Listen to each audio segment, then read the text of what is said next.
Today we're going to start with Keith Acree. He's with the Department of Adult Correction, and that's Keith, A-C-R-E-E.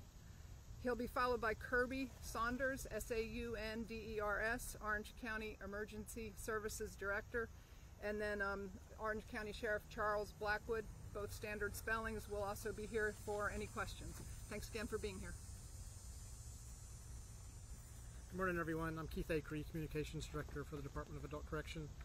This morning, a couple of updates for you. The United States Marshals Service is contributing an additional $10,000 to the reward amount that's available, which now brings the total reward available to $35,000 for information that relates to the capture of Ramone Alston. And in an effort to better manage the flow of information and incoming phone calls, we are providing a new phone number this morning for people calling in with information. That new number is 919-324-1082, 919-324-1082. Anyone with information about the whereabouts of Mr. Alston is encouraged to call that number, provide what they know, and that information may qualify them, may lead to a reward for them if that information leads to his capture. Thank you. Good morning. I'm Kirby Saunders, the Director of Orange County Emergency Services. As I mentioned yesterday, we have been tasked to assist the local law enforcement, state and federal partners in the capture of Mr. Alston. Specifically, we're helping to coordinate both an intensive ground search effort as well as assisting in the investigative task that law enforcement is the mission that they are doing currently. As I mentioned yesterday, we searched approximately 580 acres yesterday, with an additional 100 acres or so over into the evening hours. Our focus intention yesterday was to really focus a lot of efforts in and around the hospital area where Mr. Alston escaped from, to really assure the community that he was not there. We did not find obviously did not find Mr. Alston, and we didn't have any additional sightings in that area. It's important to note that there are really two sides to this search effort. There's the ground search effort, which are clearing known areas, residences, ravines, creeks, and things, any places he may be, while simultaneously an exhaustive investigative search also happening in the rest of the world outside of that immediate vicinity. Yesterday, in the initial response, we involved both aerial assets, helicopters, canine resources, and ground searchers, law enforcement officers, specifically trained in searching for individuals who are fleeing capture. Those canine tracks led us north of the hospital area in some areas. We followed those until the canine scents ran cold. Today's effort is to search those areas along those canine tracks to look for any what we call clues. So any signs that Mr. Alston may have been there, any footprints, any discarded remains, handcuffs, a tie, or anything that we can find that would confirm a direction of travel and how he may have evaded capture. And that is our focus today. So our law enforcement resources and searchers will be focusing north of Hillsborough, north of the UNC Hospital Hillsborough campus on the ground today, as well as assisting law enforcement in investigative functions. Anyone have any questions? Laura Levine here with WREL News. We know Alston has family and friends within this area. Have they been in communication with you all? Have you been communicating with them? Are they cooperating with this investigation? So we have made contact with some family members, yes. Cooperation has been varied. Anthony Wilson with ABC 11. Any idea how he was able to get out of those leg restrictions? There are a couple of theories. None have given us a concrete answer. We're interviewing the two transport officers in more detail about that, but right now we're not able to speculate exactly how they were able to be removed. I'm Dina with CBS 17. Was his escape caught on hospital camera, and if so, will that be released? So I spoke with Chief Kelly White of the hospital police yesterday, and he allowed me to look at that video. I understand that there has been a request of the media to the hospital for that, and I'm sure that will be provided. Doesn't show a whole lot because it happens so quickly. As most of you know, the technology behind those cameras is stopgap, so all of that information is not captured. There is a very, the door opens, his foot hits the ground, and then he's out of the frame. So he was moving quickly, more quickly than the camera could capture. With the reward announced yesterday, have you all received an influx of information, calls?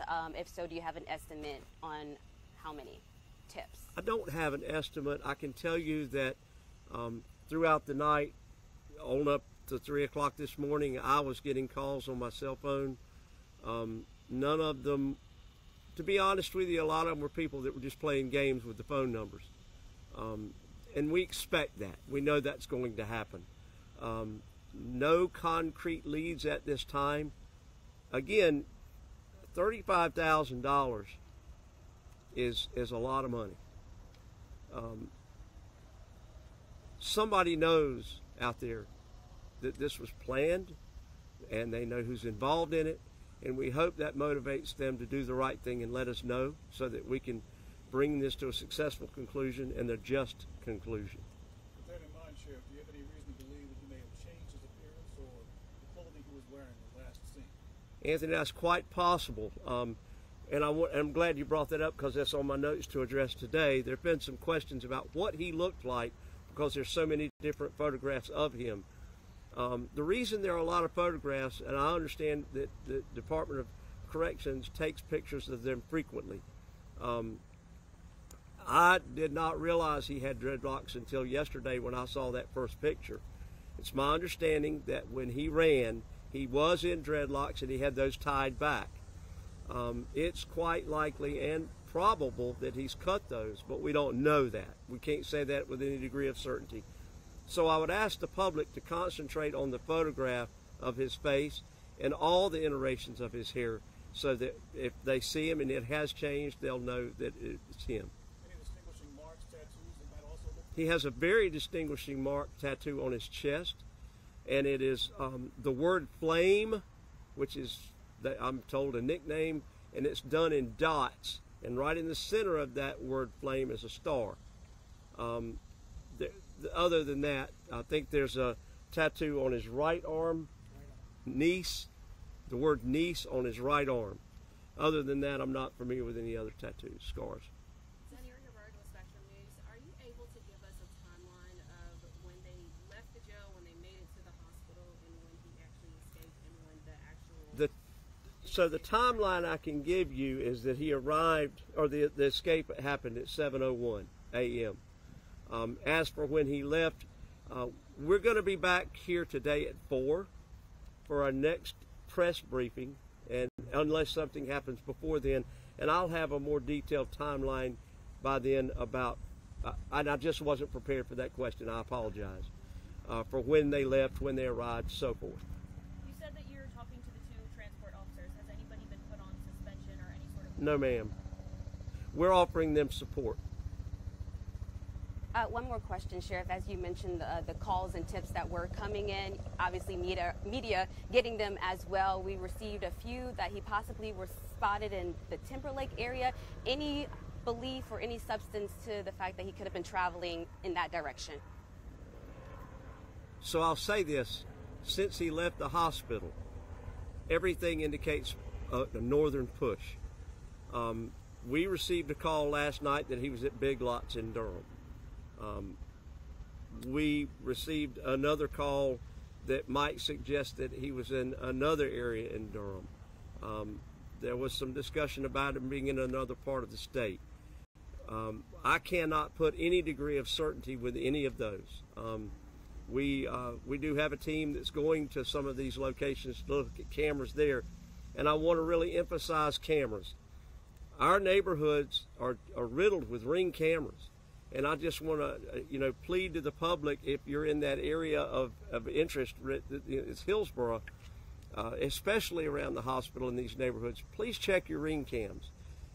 I got one. I don't look at it every day. It doesn't give me alerts every day, but if I take the time to go back and look at what happened on Thursday, maybe I could. So I would ask the public to please do that, whether it's a Ring cam or other kind of surveillance equipment that you might have, to please check that for us and let us know. And remind everyone about the $35,000 reward, and again remind everyone of the 911 324-919-324-1082-1082 tip line for those calls. Got a question, Sheriff.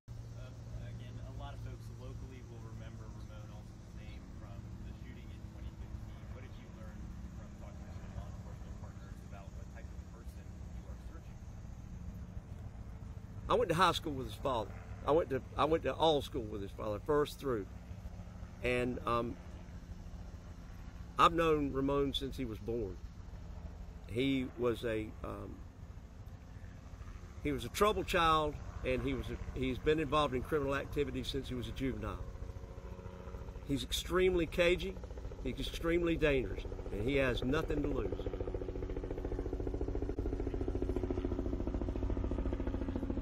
Thank you all very much. We appreciate you.